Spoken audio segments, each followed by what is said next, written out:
ओम गणेशाय नमः। ओम नमः शिवाय। मैं निखिल ज्योतिषाचार्य आप सभी का मेरे चैनल पर पुनः स्वागत करता हूं।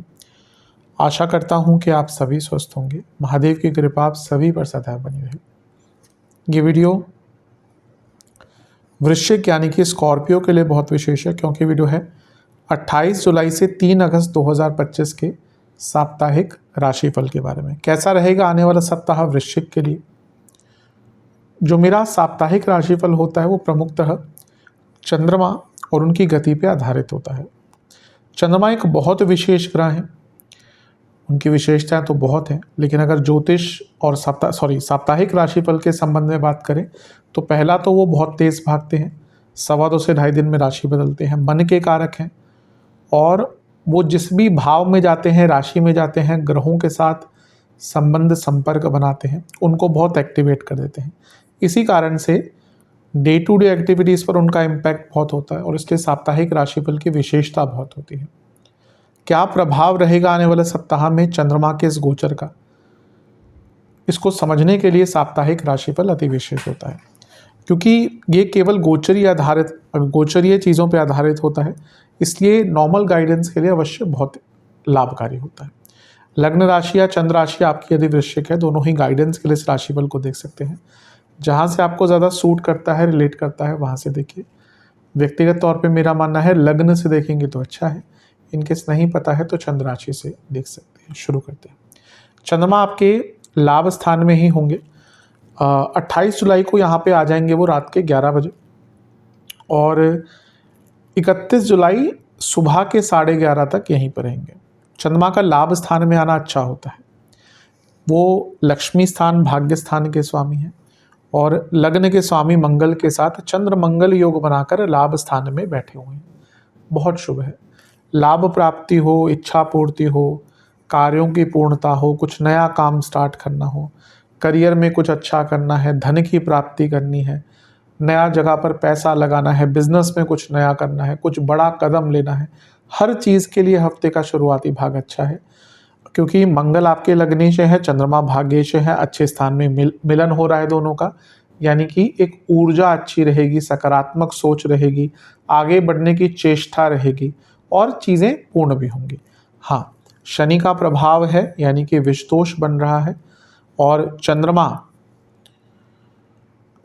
के ऊपर शनि का प्रभाव और मंगल के ऊपर भी शनि का प्रभाव। मंगल शनि ये विस्फोटक प्रकार का एक योग होता है।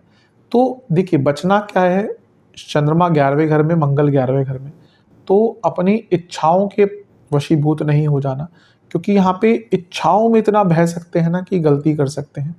दूसरा, क्योंकि मंगल 6ठे घर के स्वामी भी हैं, मंगल खुद एग्रेशन के कारक है और वक्री ग्रह से दृष्ट है। ये शनि वक्री है, अभी ये बोलना नहीं चाहिए, अभी हुए ही हैं, जुलाई ही चल रहा है और नवंबर तक वक्री रहेंगे, तो एग्रेशन भी बहुत रहेगा। तो थोड़ा सा इससे बच के रहेगा, अदरवाइज तो बहुत अच्छा हफ्ते का शुरुआती भाग दिख रहा है। गुरु से भी केंद्र में है तो गजकेसरी योग भी बन रहा है, जो अपने आप में एक परिपूर्णता लेकर आएगा। नवांश कुंडली खुद बता रही है कि बहुत लाभकारी समय है। दशांश कुंडली, कार्य क्षेत्र में कुछ अलग काम करने का मौका मिलेगा। बिजनेस के हिसाब से जो मौके हाथ से निकल गए थे, जो मौके ढूंढ रहे थे, वापस आएंगे। लव लाइफ, थोड़ी मैच्योरिटी की कमी दिखती है, वापस लाने की कोशिश कीजिए। वैवाहिक जीवन, डिटर्मिनेशन और टाइम दोनों ही देने की आवश्यकता है, तभी चीज़ें ठीक होंगी। स्टूडेंट्स, एक्सेप्टेंस, कभी कभी ना हम अपने लिए प्लान और उम्मीदें बहुत बड़ी बड़ी रखते हैं, लेकिन रियलिटी से दूर हो जाते हैं। तो रियलिटी के पास आइए, थोड़ा सा सार्थकता लाइए जीवन में, फिर प्लानिंग कीजिए। अभी लग रहा है कि चीज़ें आप बहुत इमेजिन तो कर रहे हैं, लेकिन वो आसपास दिख नहीं रही। सेहत के हिसाब से बीपी की प्रॉब्लम, पेट के रोग और इन्फ्लेमेशन, सर्वाष्टक में आपका 6ठा भाव अत्यंत बली है। ये अपने आप में बता रहा है कि थोड़ी जल्दबाजी रहेगी, थोड़ी उत्सुकता, अति उत्सुकता, गुस्सा रहेगा।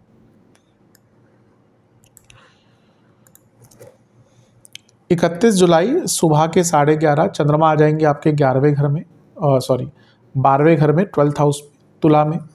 और 2 अगस्त रात के 11 बजे तक चंद्रमा का जो प्रभाव है वो यहीं पर रहेगा।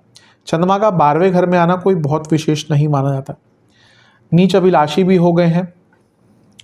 यहाँ पर वो भाग्य स्थान के स्वामी होने के नाते जब 12वें घर में आते हैं तो जो लोग विदेश संबंधित काम करते हैं, ऑलरेडी विदेश में रहते हैं, उनके लिए अच्छा है।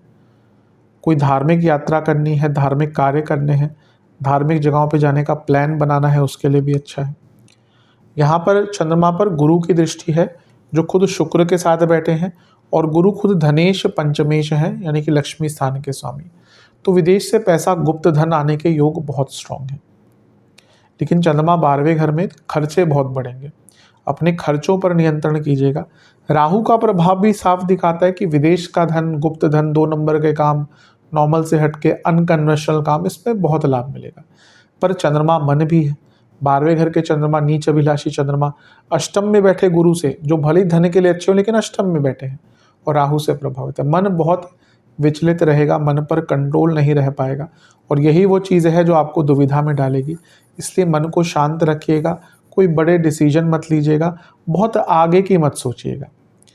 नवांश कुंडली बता रही है कि थोड़ा सा सकारात्मकता लाइए जीवन में, किसी पर डिपेंडेंट नहीं होनी चाहिए आपकी खुशियाँ इस टाइम पे। दशांश वैसे तो कभी भी नहीं होनी चाहिए, पर जीवन है, कहीं ना कहीं हम दूसरों पे डिपेंडेंट हो ही जाते हैं। दशांश कुंडली कार्य क्षेत्र में एक स्टेबिलिटी की कमी है, और ये आपके एफर्ट्स के कारण है, या फिर कहिए लैक ऑफ एफर्ट्स। बिजनेस में ये टाइम है बिजनेस को समझने का, बारीकियों तक जाने का। लव लाइफ, कोई मन में बात चल रही है जो डिस्कस करनी है, भले ही टफ टॉपिक है, डिस्कस कीजिए। वैवाहिक जीवन,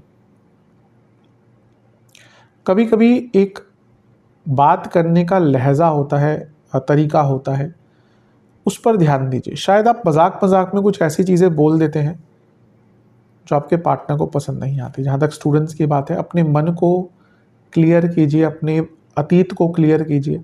अभी लग रहा है कि मन इतना अशांत है, पुराना बैगेज इतना है कि आगे बढ़ नहीं पा रहे, ये टाइम उसके लिए बहुत अच्छा है।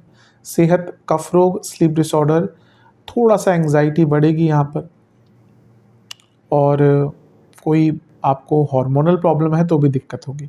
सर्वाष्टक में आपका पंचम बली है, ओवर थिंकिंग अलग ही लेवल पर जाने वाली है। 2 अगस्त 11 बजे रात के आ जाएंगे चंद्रमा आपके लग्न में। चंद्रमा का लग्न में आना देखिए ठीक ही होता है, कोई बुरा नहीं माना जाता, लेकिन आपके भाग्येश लग्न में आए अच्छा है, लेकिन वो नीच के हो गए और केमद्रुम योग में भी आ गए, और रही सही कसर गुरु से छठे में जा चले गए तो शकट योग बन गया। मैं हमेशा कहता हूँ, जो मेरे रेगुलर व्यूअर्स हैं उनको पता होगा कि मैं हमेशा कहता हूँ कि नीच का ग्रह बुरा नहीं होता, लेकिन कुछ तो कारण है कि नीच का कहा गया है। और नीच का मतलब भी कोई ऐसा नहीं कि नीचा गिरा हुआ, जो जिसका जो नेगेटिव साइड है वो ज़्यादा उभर के आ जाता है ना, वो नीच का ग्रह है। तो यहाँ पे ना मन पर कंट्रोल, चंद्रमा मन के कारक है, मन पर कंट्रोल नहीं रह पाएगा।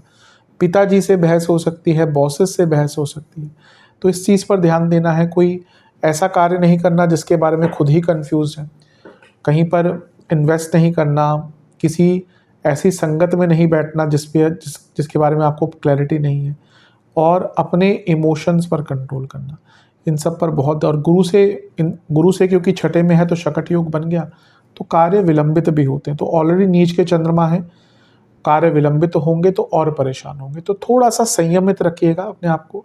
हर चीज़ से अगर परेशान होना यहाँ पे शुरू कर दिया तो ये 2 दिन बहुत परेशान करने वाले हैं। नवांश कुंडली, फ्यूचर ग्रोथ पर ध्यान दीजिए। चलो अभी तो मिला जुला है टाइम, लेकिन आगे तो बदलेगा। ये ऑप्टिमिज्म तो हमेशा होना चाहिए कि ना आगे बदलेगा, टाइम अच्छा आएगा। जिस व्यक्ति ने यही हार सोचना छोड़ दिया ना कि भाई आगे कुछ अच्छा होगा ही नहीं, यकीन मानिए ये ऊर्जाएं हैं और ये इसी प्रकार की फिर आगे बढ़ती हैं। अगर आप सोचेंगे कि आगे अच्छा में होगा, भले अभी बुरा टाइम है, आगे अच्छा होगा, तो ये ऊर्जा जो है, जिसको आज के लोग मैनिफेस्टेशन बोलते हैं, हमारे शास्त्रों में तो हमेशा ही बोलते हैं कि आप पॉजिटिव सोचिए, सकारात्मक सोच रखिए। तो यहाँ पे एक पॉजिटिव सोच रिगार्डिंग फ्यूचर बहुत इंपॉर्टेंट होगी। दशांश कुंडली, कार्य क्षेत्र में अगर आप जॉब चेंज करने का विचार कर रहे थे तो टाइम अच्छा है। प्रमोशन के योग भी बन रहे हैं जिनका यहाँ पे टाइम, मतलब कि अगर ऑफिस में वो बातचीत चल रही है, बिजनेस के हिसाब से ठीक है, ऐसी कोई दिक्कत नहीं है, भाग्य का साथ मिलेगा। लव लाइफ में अचानक से ट्रस्ट इशू स्टार्ट हो सकते हैं। वैवाहिक जीवन ऐसा लग रहा है कि बहुत डलनेस सी है, बहुत बोरिंगनेस सी है, उसको दूर करने का प्रयत्न कीजिए। स्टूडेंट्स की जहाँ तक बात है, आपको थोड़ा सपोर्ट सिस्टम बनाना पड़ेगा अपना। कोशिश कीजिए जानने की कि हाँ, किन लोगों के साथ पढ़ के आपको लाभ प्राप्त होगा। सेहत की जहाँ तक बात है, कफ रोग तो बने रहेंगे, एंग्जाइटी भी रहेगी, बोन्स की प्रॉब्लम और जोड़ों का दर्द बहुत रहेगा। जिनको किडनी या गॉल ब्लैडर की दिक्कत है उनकी परेशानी भी रहेगी। सर्वाष्टक में आपका छठा भाव अत्यंत बली है। व्यर्थ की चिंताओं से बचिएगा और अपने दुश्मनों को कम मत आंकिएगा। गुप्त शत्रुओं को जानने का प्रयास कीजिए। उपाय के स्वरूप में बजरंग बली को मिश्री का भोग लगाइए और पुष्प अर्पण कीजिए और हनुमान बाहुक का एक बार पाठ कीजिए। आशा करता हूँ वीडियो काम आएगी। चैनल पर नए हैं सब्सक्राइब कीजिए, वीडियो को लाइक कीजिए। मिलता हूँ आप सभी से मैं अगली वीडियो में, तब तक के लिए ओम नमः शिवाय।